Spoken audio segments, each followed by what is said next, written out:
Hi,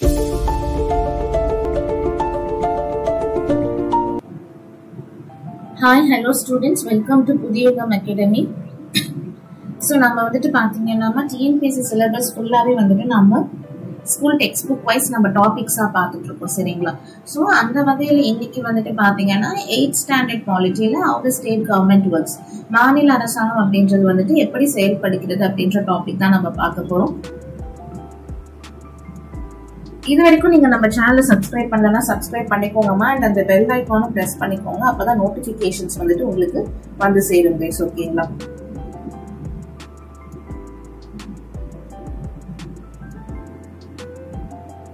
and நம்ம சேனல்ல வந்துட்டு எல்லா கோர்சஸ்க்குமே பேட்சஸ் போயிட்டு இருக்குமா. ஸோ நீங்க வந்துட்டு கோர்சஸ்ல சேரணும்னு விருப்பப்பட்டீங்கன்னா டிஸ்கிரிப்ஷன்ல நம்பர் ப்ரொவைட் பண்ணிருக்கோம். நீங்க அந்த நம்பருக்கு கால் பண்ணி டீடைல்ஸ் கேட்டு you can enrol in the courses. Okay. Okay, let's start the class.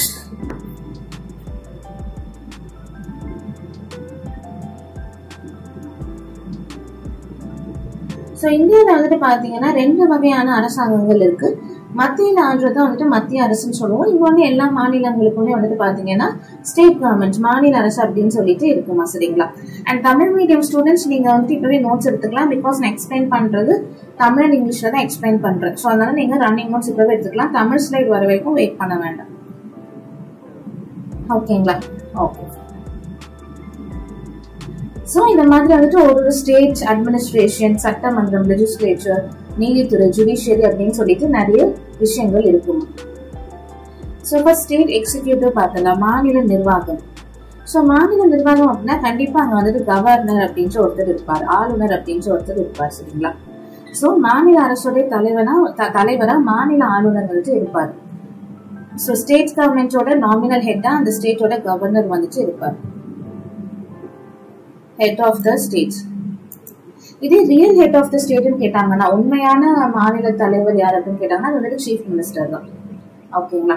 So இந்த ஆளுநர் அவர்களை வந்துட்டு யார் நியமிக்கிறா அப்படின்னு பாத்தீங்கன்னா, சோ இந்தியாவுடைய குடியரசுத் தலைவர் தான் அப்பாயிண்ட் பண்ணுவார். இந்தியன் பிரசிடென்ட் தான் வந்துட்டு ஒரு ஸ்டேட்ஸ்க்கான கவர்னரையும் வந்துட்டு அப்பாயிண்ட் பண்ணுவார். ஓகேங்களா. சோ இவர் தான் மாநில நிர்வாகத்துடைய தலைவரா வந்துட்டு இருக்காரு. சோ கவர்னரை டிஸ்மிஸ் பண்ணணும், ஆளுநரை வந்துட்டு டிஸ்மிஸ் பண்ணணும் அப்படின்னாலும் அதுக்கு யாருக்கு தான் ரைட்ஸ் இருக்கு, பிரசிடென்ட்டுக்கு தான் வந்துட்டு ரைட்ஸ் இருக்கு. ஓகேங்களா. ஆளுநருடைய பதவி காலம் 5 years, 5 ஆண்டுகள் தான்.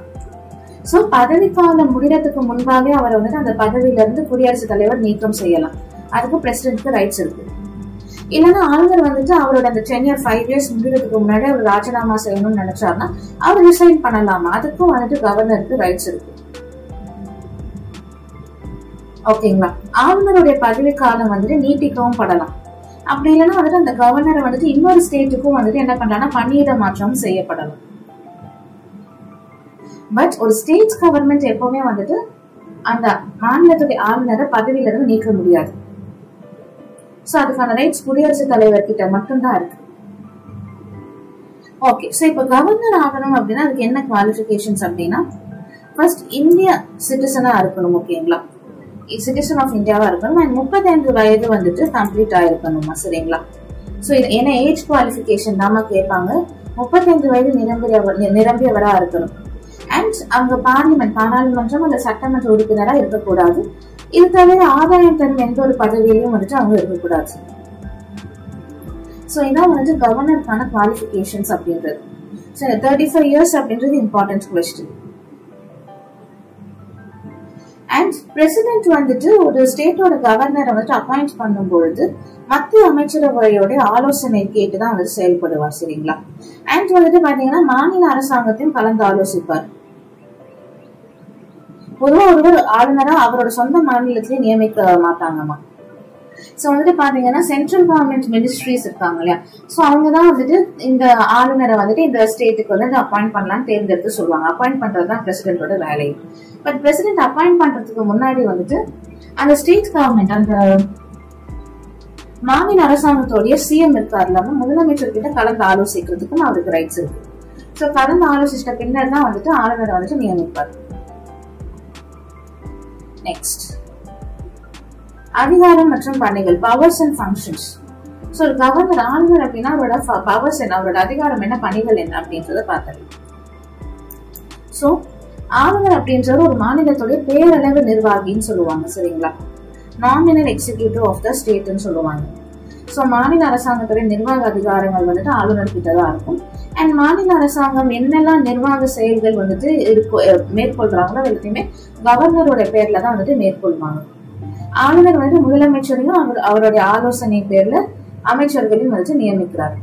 சோ முதலமைச்சர் தான் சிஎம் தான் சொல்லுவார், இவங்களெல்லாம் ஸ்டேட் மினிஸ்டர்ஸ் அப்பாயிண்ட் பண்ணுங்க அப்படின்னு சொன்னா அதை கேட்டு மினிஸ்டர்ஸ் அப்பாயிண்ட் பண்ண வேண்டியது கவர்னரோட பொறுப்புமா. அண்ட் ஸ்டேட் கவர்மெண்டோட தலைமை வழக்கறிஞர், மாநில அரசு பணியாளர் தேர்வாணையத்தோட தலைவர், அப்புறம் உறுப்பினர்கள் எல்லாம் நியமனம் செய்யறதும் வந்துட்டு பாத்தீங்கன்னா அப்பாயிண்ட் பண்றதும் ஆளுநர் தான். அண்ட் ஆளுநருடைய அறிக்கைப்படிதான் வந்துட்டு பிரசிடென்ட் என்ன பண்ணுவாருன்னா அரசியலமைப்பு சட்ட பிரிவு 356 ஆர்டிகல் 356 பயன்படுத்தி ஒரு மாநிலத்துல குடியரசுத் தலைவர் ஆட்சியை செயல்படுத்துவாங்க. So president rule. So president பதிலா பிரசிடென்ட் சார்பா ஆளுநர் வந்துட்டு ரூல் பண்ணுவார்.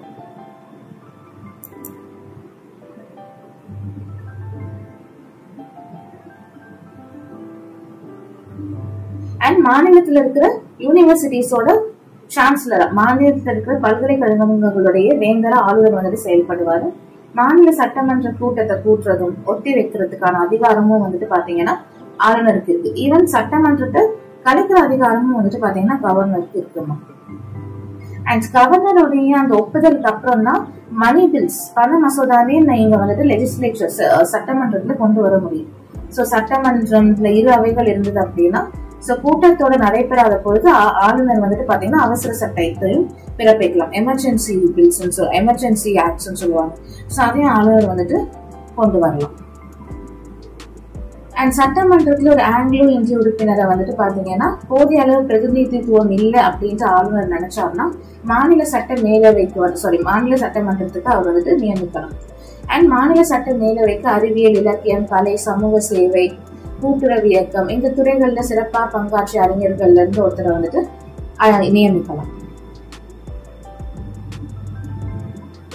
அண்ட் ஸ்டேட் கவர்மெண்டோட ஆண்டு நிதிநிலை அறிக்கை சொல்லுவாங்க, பட்ஜெட். சோ அதுவும் வந்துட்டு கவர்னரோட ஒப்புதலுக்கு அப்புறம் தான் சட்டமன்றத்துல வந்துட்டு சமர்ப்பிக்கணும். சட்டமன்றத்துல நிறைவேற்றப்பட்ட பண மசோதா இந்த மாதிரி எல்லா மசோதாக்களுக்குமே கவர்னருக்கும் ஒப்புதல் கொடுப்பாரு. அண்ட் மாநில அரசாங்கத்தோட எதிர்பாரா செலவுன்னு சொல்லுவாங்க சரிங்களா. சோ கண்டிஜென்சி ஃபண்ட்ல இருந்து அந்த எதிர்பாராத செலவுக்கும் ஆளுநர் தான் வந்துட்டு நிதி எடுத்து கொடுப்பாருங்க. பொசிஷன் ஆஃப் த கவர்னர், ஆளுநரின் நிலை. சோ பிரசிடென்ட் மாதிரிதான் மாநில ஆளுநர்கள் அப்படின்றவங்க வந்துட்டு பெயரளவு நிர்வாக தலைவரா வந்துட்டு இருப்பாங்க சரிங்களா.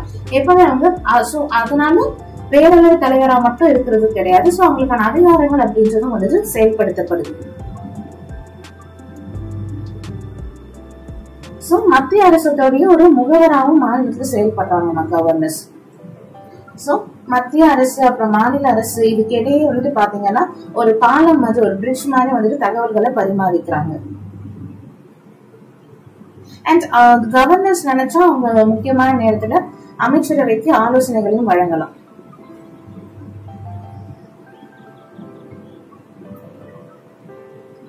நெக்ஸ்ட் சீஃப் மினிஸ்டர், முதலமைச்சர். சோ மாநில சட்டமன்றத்துல பெரும்பான்மை கட்சியோட தலைவரை தான் அந்த ஸ்டேட்டோட சிஎம்ஆ நியமிக்கிறாங்க. அப்பாயிண்ட் பண்றது வந்துட்டு கவர்னர் தான் சரிங்களா. சோ முதலமைச்சர் அமைச்சரவையோட தலைவர். சோ முதலமைச்சருடைய பதவி காலம் அப்படின்றது வந்துட்டு பாத்தீங்கன்னா நிலையான அப்படின்னு சொல்ல முடியாது, பட் 5 years டேர்ம் இருப்பாங்க. சோ சட்டமன்றத்துல பெரும்பான்மை பலம் உள்ளவரை தான் முதலமைச்சர் பதவியில நீடிக்க முடியும். சோ அந்த பெரும்பான்மை பலத்தை இழக்கும் பொழுது அவர் பதவி விலகி ஆகும். சோ முதலமைச்சர் பதவி விலகிறார் அப்படின்னா ஒட்டுமொத்த மினிஸ்டர்ஸுமே, ஒட்டுமொத்த அமைச்சரவையுமே வந்துட்டு ரிசைன் பண்ணி ஆகணும். முதலமைச்சர் வந்துட்டு மாநில சட்டமன்றத்தோட உறுப்பினரா வந்துட்டு இருக்கணும். முதலமைச்சராக பதவி ஏற்கும் பொழுது வந்துட்டு பாத்தீங்கன்னா உறுப்பினரா இல்லைன்னா 6 monthsக்குள்ளார சட்டமன்றத்துல உறுப்பினரா தேர்ந்தெடுக்கப்படணும். ஓகேவா, இது ஒரு ரூல் இருக்கு. சிஎமோட பவர்ஸ் அண்ட் ஃபங்க்ஷன்ஸ் பாத்திரலாமா. சோ மாநில தலைமை நிர்வாகி, மாநில அரசாங்கத்தோடைய நிறைய முடிவுகள்ல வந்துட்டு சிஎம் தாமா இருப்பார். ஓகேங்களா. சோ ரியல் எக்ஸிகியூட்டிவ்னா சிஎம் தான். பேரளவு தலைவர் நாமினல் எக்ஸிகியூட்டிவ்னா governor, real executive of the ஸ்டேட்னா அது சிஎம் தான்.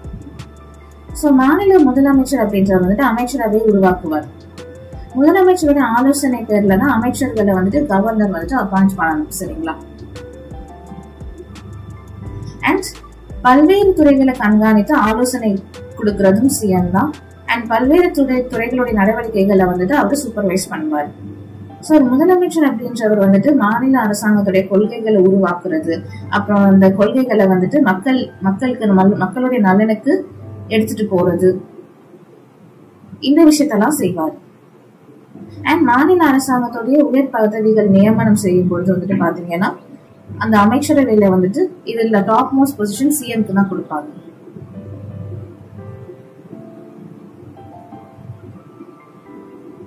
நெக்ஸ்ட் லெஜிஸ்லேச்சர், ஸ்டேட் லெஜிஸ்லேச்சர், மாநில சட்டமன்றம். ஸோ இந்தியாவில் மாநில சட்டமன்றம் அப்படின்றது ஆளுநர் அப்புறம் வந்துட்டு ஒரு அவை இருக்கும், இல்லை 2 அவைகள் வந்துட்டு இருக்கும். மேலவை தான் லெஜிஸ்லேட்டிவ் கவுன்சில் அப்படின்னு சொல்லுவாங்க, கீழவை லெஜிஸ்லேட்டிவ் அசம்பிளி அப்படின்னு சொல்லுவாங்க. ஸோ சட்டமன்ற பேரவை, கீழவை அப்படிதான்.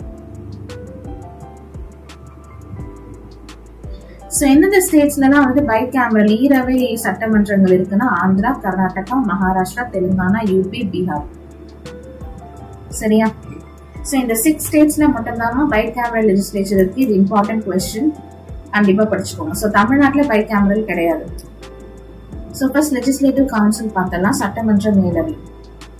ஸோ ஒரு ஸ்டேட்ல இருக்கிற சட்டமன்ற மேலவை லெஜிஸ்லேட்டிவ் கவுன்சில் அப்படின்றது வந்துட்டு 40 மெம்பர்ஸ் இருக்கணும். அதாவது 40 உறுப்பினர்களுக்கு குறையாம வந்துட்டு இருக்கக்கூடாது. அந்த மாநில சட்டமன்ற உறுப்பினர்களுடைய எண்ணிக்கையில 3ல் 1 பங்கு வந்துட்டு மிகாமலும் இருக்கணும்னு சொல்லியிருக்காங்க. அதாவது மினிமம் 40, மேக்சிமம் அந்த ஸ்டேட்டோட லெஜிஸ்லேட்டிவ் அசம்பிளியோட 1/3 ஆஃப் அது இருக்கணும் மேக்சிமம். ஸோ இப்போ தமிழ்நாடு லெஜிஸ்லேட்டிவ் அசம்பிளில 234 மெம்பர்ஸ் இருக்காங்கன்னு வச்சுக்கோங்க. சரிங்களா?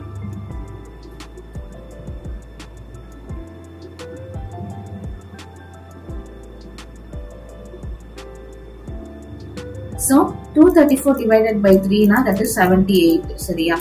So state legislative councilல மினிமம் குறைந்தபட்சம் 40 உறுப்பினர்கள், மேக்ஸிமம் எவ்வளவு இருப்பாங்கன்னா 78. இது தமிழ்நாட்டுல லெஜிஸ்லேட்டிவ் கவுன்சில் இருந்துச்சுன்னா 78 மேக்ஸிமம்.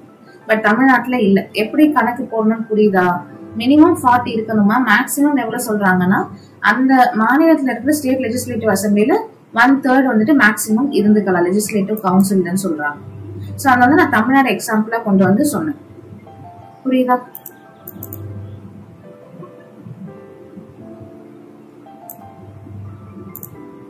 ஓகேவா? நெக்ஸ்ட். அண்ட் 1/3 ஆஃப் த உறுப்பினர்கள் வந்து சட்டமன்ற உறுப்பினர்கள் தான் வந்துட்டு தேர்ந்தெடுப்பாங்க. 12 ஒரு உறுப்பினர்கள் வந்துட்டு பட்டதாரிகளால் தேர்ந்தெடுக்கப்படுவாங்க. சரிங்களா? அண்ட் 1/6 ஆஃப் த உறுப்பினர்கள் வந்துட்டு மாநில ஆளுநர்களால் வந்துட்டு நியமிக்கப்படுவாங்க. அண்ட் இந்தியாவில் எந்தெந்த ஸ்டேட்ஸ்ல வந்துட்டு பை கேமரல் ஈரவைகள் இருக்குன்னு சொல்லியிருக்காங்க? பீகார், யூபி, மகாராஷ்டிரா, கர்நாடகா, ஆந்திர பிரதேஷ், தெலுங்கானா. சரியா? இது இம்பார்ட்டண்டா கேட்கிற கொஸ்டின், ஞாபகம். சோ சட்டமன்ற மேலவை அப்படின்றது ஒரு நிலையான அவையம். ஓகேங்களா? அந்த உறுப்பினர்கள் வந்துட்டு 3ல் 1 பங்கு உறுப்பினர்கள் 2 இயர்ஸ்க்கு ஒன்ஸ் வந்துட்டு ஓய்வு பெறுவாங்க. அந்த காலி பணியிடங்களுக்கு தேர்தல் நடைபெறும். அப்புறம் வந்து உறுப்பினர்களுடைய பதவி காலம் அப்படின்றது 6 இயர்ஸ். சோ உறுப்பினரா தேர்ந்தெடுக்கப்படுறதுக்கு வந்துட்டு பாத்தீங்கன்னா என்ன குவாலிபிகேஷன்ஸ் இருக்கு? நீங்க ஸ்டேட் லெஜிஸ்லேட்டிவ் கவுன்சில் உறுப்பினரா இருக்கணும்னா இந்தியன் சிட்டிசனா இருக்கணும், 30 வயது பூர்த்தி அடைஞ்சிருக்கணும். சரிங்களா கைஸ்? நான் அகைன் சொல்றேன், இந்த லெசன் முடிஞ்சதுக்கு அப்புறம் வயது மட்டும் நீங்க தனியா ஒரு பேஜ்ல எழுதி வச்சுட்டீங்கன்னா நல்லது. பிரசிடென்ட்டுக்கு என்ன, கவர்னருக்கு என்ன, சிஎம்க்கு என்ன, லெஜிஸ்லேட்டிவ் கவுன்சில் உறுப்பினர்களுக்கு என்ன, அந்த மாதிரி. ஓகேங்களா? பிகாஸ் ஏஜ்ல தான் உங்களுக்கு கொஸ்டின்ஸ் வரும். அண்ட் வந்துட்டு மாநில சட்டமன்றம் இல்ல பாராளுமன்ற உறுப்பினரா இருக்கக்கூடாது. ஓகேங்களா? சோ இந்த விஷயங்கள் தான். நெக்ஸ்ட் லெஜிஸ்லேட்டிவ் அசம்பிளி, இந்த லோவர் ஹவுஸ்ன்னு சொல்லுவாங்க, சட்டமன்ற பேரவை சொல்லுவாங்க. சரிங்களா? சோ மாநில அரசாங்கத்துடைய சட்டங்களை உருவாக்குறவங்க தான் சட்டமன்ற உறுப்பினர்கள், அதாவது எம்எல்ஏஸ் நம்ம சொல்லுவோம். சோ இதுங்களை வந்துட்டு நிறைய சட்டமன்ற தொகுதிகள்ல இருந்து எலெக்ஷன்ஸ் வச்சுதான் தேர்ந்தெடுக்கிறாங்க மக்கள். சோ சட்டமன்ற தேர்தலுக்காக ஒரு ஸ்டேட் வந்துட்டு நிறைய தொகுதிகளா வந்துட்டு பிரிக்கப்படுதுமா? ஓகேங்களா? நிறைய கான்ஸ்டிடுவன்சிஸ், தொகுதிகள்னா கான்ஸ்டிடுவன்சிஸா பிரிக்கப்படுது. ஸோ அதான் வந்துட்டு சட்டமன்ற தொகுதிகள் அப்படின்ட்டு வந்து சொல்லுவாங்க, லெஜிஸ்லேட்டிவ் கான்ஸ்டிடுவன்சிஸ் அப்படின்ட்டு வந்துட்டு சொல்லுவாங்க. ஸோ ஒரு சட்டமன்ற தொகுதியில 1,00,000 இல்லைன்னா அதுக்கு மேற்பட்ட மக்கள் தொகை வந்துட்டு இருக்கணும். ஓகேங்களா, அதான் ஒரு சட்டமன்ற தொகுதி. அண்ட் ஒரு சட்டமன்ற தொகுதியில இருந்து ஒரு எம்எல்ஏவை வந்துட்டு தேர்ந்தெடுப்பாங்க. சட்டமன்ற பேரவைக்கான தேர்தல். ஸோ சட்டமன்ற பேரவைக்கான தேர்தலில் வந்துட்டு நிறைய அரசியல் கட்சிகள் வந்துட்டு கம்பீட் பண்ணுவாங்க, போட்டி போடுவாங்க. ஸோ இந்த கட்சிகள் வந்து ஒரு தொகுதியிலையும் அவங்களோட வேட்பாளர்களை நியமிப்பாங்க. அண்ட் தேர்தலில் போட்டியிடுற வேட்பாளர்கள் என்ன பண்ணுவாங்க, மக்கள் கிட்ட போய் வந்துட்டு அவங்களோட வாக்குகளை வந்துட்டு கேட்பாங்க. சரிங்களா. அண்ட் நீங்க ஒரு ஸ்டேட் லெஜிஸ்லேச்சர் சட்டமன்ற தேர்தலில் போட்டியிடணும் அப்படின்னா உங்களுக்கான வயது வரம்பு 25 இருக்கும். ஓகேவா, எலெக்ஷன்ல நிக்கிறதுக்கு. ஸோ ஒருத்தர் ஒரே சமயத்துல ஒன்றுக்கு மேற்பட்ட தொகுதிகளையும் போட்டியிடலாம். அண்ட் சுயேட்சை வேட்பாளர்கள், எந்த கட்சியும் சேராத சுயேட்சை வேட்பாளர்களும் வந்துட்டு பாத்தீங்கன்னா எலெக்ஷன்ஸ்ல போட்டி போடலாம். அண்ட் ஒரு கட்சியிலையும் வந்துட்டு அவங்களுக்கு ஒரு சிம்பிள் இருக்கும், சின்னம் அப்படின்றது இருக்கும். சுயேட்சை வேட்பாளர்களுக்கும் வந்துட்டு எலெக்ஷன் கமிஷன் வந்துட்டு சின்னங்களை வழங்குவாங்க, சிம்பிள்ஸை கொடுப்பாங்க. அண்ட் சட்டமன்ற உறுப்பினர்கள் வந்துட்டு மக்களால நேரடியா வந்துட்டு தேர்ந்தெடுக்கப்படுறாங்க. ஓகேங்களா, அதாவது நமக்கு யூனிவர்சல் பிரான்ச்சைஸ் தான் நம்ம ஃபாலோ பண்றோம் இல்லையா. ஸோ 18 வயசு உங்களுக்கு ஆயிடுச்சு அப்படின்னா நீங்க கண்டிப்பா வந்துட்டு ஓட் பண்ணலாம். ஸோ ஒரு ஸ்டேட்ல வந்துட்டு சட்டமன்றத்துல 500 உறுப்பினர்களுக்கு மேல 60 உறுப்பினர்கள் குறைவா இருக்கணுமா. ஸோ மினிமம் 60, மேக்ஸிமம் 500 வரைக்கும் இருக்கலாம். இப்போ லெஜிஸ்லேட்டிவ் கவுன்சில்ல நான் ஒன்று சொன்னேன்ல, மினிமம் எவ்வளோ மேக்ஸிமம் எவ்வளோன்னு, அந்த மாதிரி மாநில சட்டப்பேரவையில குறைந்தபட்சம் 60 உறுப்பினர்கள், அதிகபட்சம் 500 உறுப்பினர்கள் வரைக்கும் அந்த ஸ்டேட் லெஜிஸ்லேட்டிவ் அசம்பிளில வந்துட்டு இருக்கலாம். சரிங்களா. அண்ட் எஸ்சி எஸ்டிஸ் இவங்களுக்கு வந்துட்டு ரிசர்வேஷன்ஸ் வழங்கப்படுது, இது இடஒதுக்கீடு வழங்கப்படுது. அண்ட் ஆளுநர் வந்துட்டு பாத்தீங்கன்னா சட்டமன்றத்துக்கு ஒரு ஆங்கிலோ இந்திய உறுப்பினரை நியமனம் செய்யலாம். பட் இப்போ அந்த ரூலை தூக்கிட்டாங்க. சரிங்களா. அண்ட் சட்டமன்ற உறுப்பினர்கள் வந்துட்டு அவங்களோட பதவி காலம் 5 years. ஆனா அந்த ஸ்டேட்டோட கவர்னர் வந்துட்டு சட்டமன்றத்தோட பதவி காலத்தை அதுக்கு முன்னாடியே கலைக்கலாம். சோ கலைச்சு தேர்தல் நடத்தலாம். சோ சட்டமன்ற கூட்டத்திற்கு வந்துட்டு பாத்தீங்கன்னா சபாநாயகர் தான் வந்துட்டு தலைமை. சோ இவரை வந்துட்டு தேர்ந்தெடுக்கிறது அந்த சட்டமன்ற உறுப்பினர்கள் தான். சபாநாயகர் இல்லாத அப்போ வந்துட்டு துணை சபாநாயகர் என்ன பண்ணுவாருன்னா சட்டமன்ற கூட்டத்தை தலைமை எடுத்து நடத்துவார். ஸ்பீக்கர் இல்லைன்னா டெபியூட்டி ஸ்பீக்கர் வந்துட்டு பார்த்துப்பாங்க. Next state council of ministers, மாநில அமைச்சரவை. சோ தேர்தலில் பெரும்பான்மை கட்சியோட தலைவர் தான் முதலமைச்சர். தமிழ்நாட்டுல 234 சட்டமன்ற தொகுதிகள் இருக்குமா. சரிங்களா. சோ அதுல வந்துட்டு வெற்றி பெற்ற கட்சி தான் கவர்னர் வந்துட்டு என்ன பண்ணுவாருன்னா முதலமைச்சர் ஆக்குவார். சோ மெஜாரிட்டி பார்ட்டி தான் வந்துட்டு wins. The working of state government, மாநில அரசாங்கத்தின் செயல்பாடுகள். சட்டமன்றத்திற்கு உறுப்பினரா தேர்ந்தெடுக்கப்பட்டதுக்கு அப்புறமா ஒரு சட்டமன்ற உறுப்பினரும் அந்த கூட்டத்துல கலந்துக்கணும். ஓகேங்களா. சட்டமன்றம் ஆண்டிற்கு 2 இல்லைன்னா ஒரு 3 முறை கூடுமா. அண்ட் மாநிலத்துல லாஸ் சட்டங்களை ஏற்றது இதான் வந்துட்டு முக்கிய பணி. ஸோ சட்டமன்றம் மாநில பட்டியல் அண்ட் மத்திய பட்டியல் இருக்கிற துறைகள் சார்பா வந்துட்டு சட்டங்களை வந்துட்டு ஏற்றலாம். ஸோ அது மாதிரி எமர்ஜென்சி டைம்ஸ், நெருக்கடி நிலை இந்த மாதிரிலாம் இருக்கும்போது வந்துட்டு சட்டம் இயற்றும் அதிகாரத்தை சட்டமன்றத்தால பயன்படுத்த முடியாது.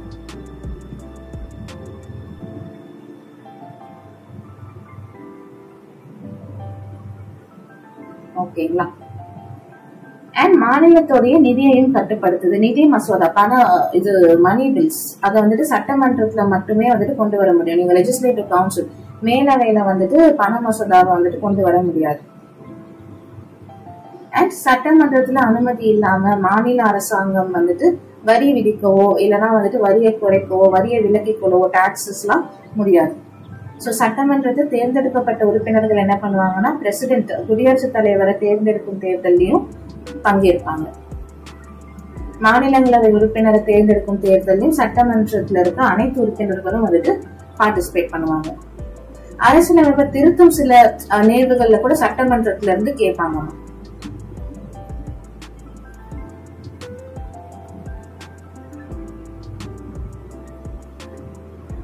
How laws made in the state government.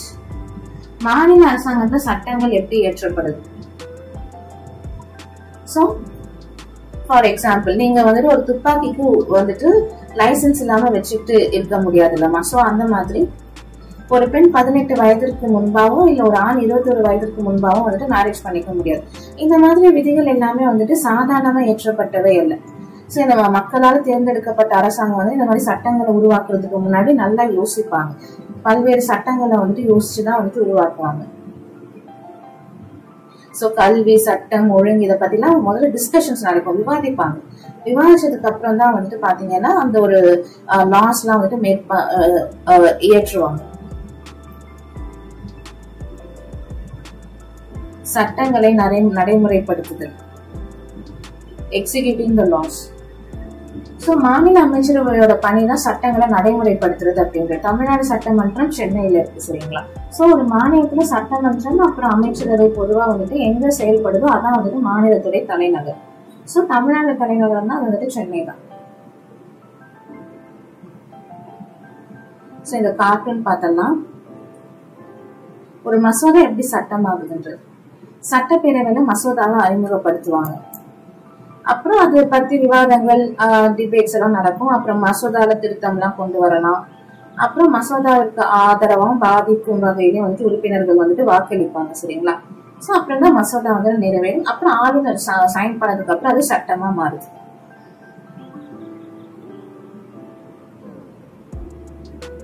So மாநில சட்டமன்றம் சாதாரண அல்ல பண்ண மசோதாக்களை நிறைவேற்றுவதில் பாராளுமன்றம் பின்பற்றும் நடைமுறைகளை தான் பின்பற்றுது. சோ சட்டப்பேரவை சட்டமன்ற வேலையை காட்டிலும் அதிக அதிகாரத்தை வந்துட்டு கொண்டிருக்கு. நெக்ஸ்ட் ஜுடிஷியரி போயிடலாமா.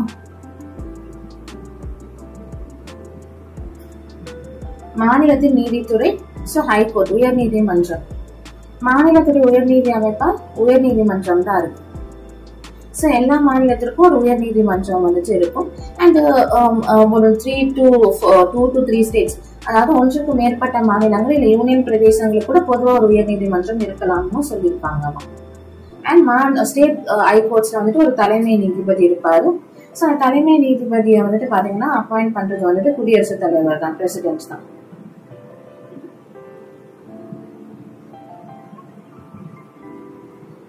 சோ உயர் நீதிமன்ற நீதிபதி ஆகணும்னா என்னென்ன தகுதிகள் வேணும், குவாலிபிகேஷன்ஸ் வேணும்னா சிட்டிசன் ஆஃப் இந்தியாவா இருக்கணும். அண்ட் ஒன்று இல்லைன்னா அதுக்கு மேற்பட்ட உயர் நீதிமன்றங்கள்ல அட்வொகேட்டா வழக்கறிஞரா குறைந்தபட்சம் ஒரு 10 years ஆவது பணியாற்றி இருக்கணும். அண்ட் ஹைகோர்ட் நீதிபதியோடைய ஓய்வு வயது 62 years, இது சுப்ரீம் கோர்ட்னா 65 years சரிங்களா. இதான் வந்துட்டு அவங்களோட குவாலிபிகேஷன்ஸ். ஹைகோர்ட்டோட ஃபங்க்ஷன்ஸ், பவர்ஸ் என்ன, அடிப்படை உரிமைகள், இதர நோக்கங்கள், இதெல்லாம் வந்துட்டு பாத்தீங்கன்னா அப்புறம் ஆட்புணர்வு நீதி பேராணை, தடை உறுத்தும் நீதி பேராணை, ரிட்ஸ் இதெல்லாம் தாக்கல் செய்யறது. ஒரு உயர் நீதிமன்றத்திலும் தங்களுடைய அதிகார எல்லைகளுக்கு உள்ள ராணுவ நீதிமன்றங்கள், தீர்ப்பாயங்கள் இதெல்லாம் வந்துட்டு சார்பு நிலை நீதிமன்றங்கள் இதோட அதிகாரத்தை கண்காணிக்கவும் செய்வாங்க. அண்ட் சார்நிலை நீதிமன்றத்துல நிலுவையில் இருக்கிற ஒரு வழக்கை வந்துட்டு பாத்தீங்கன்னா அதுல சட்ட முகாந்திரம் அப்படி இருக்கு அப்படின்னா உயர் நீதிமன்றம் வந்துட்டு பாத்தீங்கன்னா அந்த வழக்கை தானே முடிவு செய்யலாமா.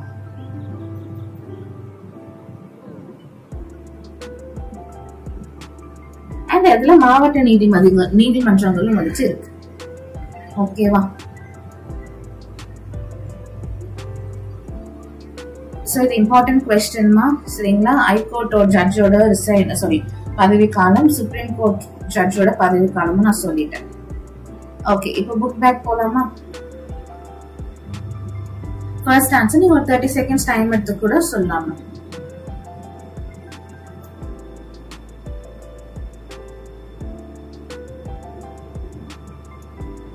The governor is appointed by. Governor appoint பண்றது யாருமா? ரொம்ப easiest question actually.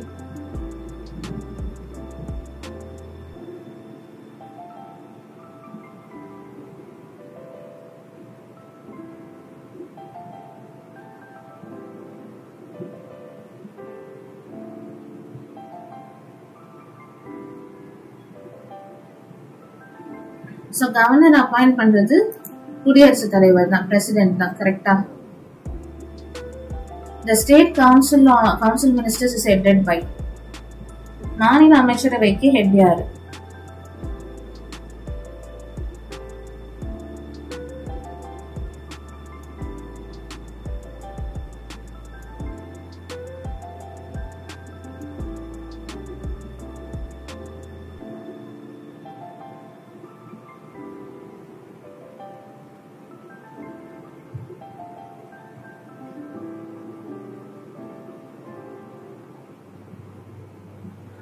So headed by CM தான். சட்டப்பேரவையை கூட்டவும் கலைக்கவும் யாருக்கு அதிகாரம் இருக்கு?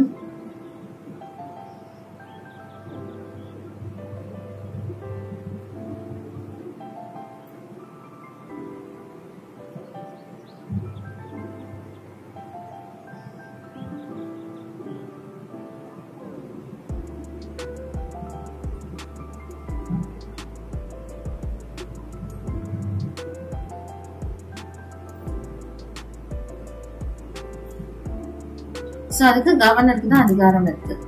ஹைகோர்ட் ஜட்ஜ் அப்பாயின்மெண்ட்ஸ்ல வந்துட்டு இதுல யாரும் பார்ட்டிசிபேட் பண்ண மாட்டாங்க.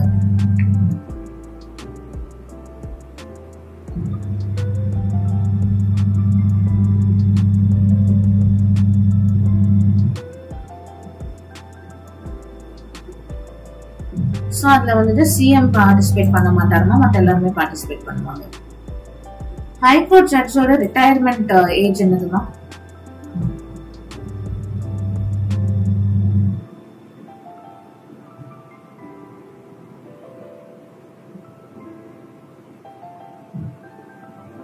ஆல்ரெடி சொல்லிருக்கேன் 62. சுப்ரீம் கோர்ட்னா 65. சரியா? பிரசன்ட்லி 28 ஸ்டேட்ஸ் இருக்கு இந்தியால. கவர்னருடைய பதவி காலம் 5 ஆண்டுகள். டிஸ்ட்ரிக்ட் ஜட்ஜ் அப்பாயிண்ட் பண்றது வந்துட்டு மாநிலத்துடைய ஆளுநர். கவர்னர் வந்துட்டு பேரளவு தலைவர், நாமினல் ஹெட். எம்எல்ஏ ஆகுறதுக்கு என்ன age limit? 25 years. So governor வந்துட்டு நாமினல் ஹெட், சிஎம் தான் ரியல் ஹெட். லெஜிஸ்லேட்டிவ் அசம்பிளினா லோவர் ஹவுஸ், கவுன்சில் தான் upper house. Chief Minister is the Chief Administrator of the state. True.